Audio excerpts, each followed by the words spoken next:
আজকে রান্না করছি আলু বেগুন মূলা দিয়ে সরিষা বাটা দিয়ে চচ্চড়ি। সেদিন মাছের ঝোল করেছিলাম, আজকে ঝোল করবো না, আজকে এটা ভাজা ভাজা করে সরিষা বাটা দিয়ে চচ্চড়ি করবো, মাখা মাখা।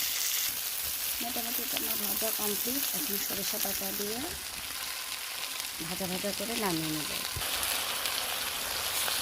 আদা সরিষা বাটা আমি দিয়ে নিয়েছি।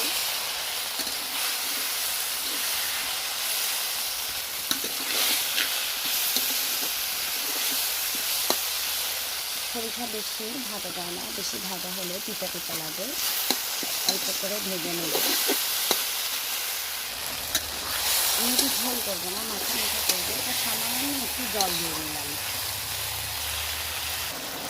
আমার আলু বেগুনগুলো দিয়ে চচ্চড়ি, সরিষা বাটা দিয়ে চচ্চড়ি কমপ্লিট, মাখা মাখা করে নিয়েছি।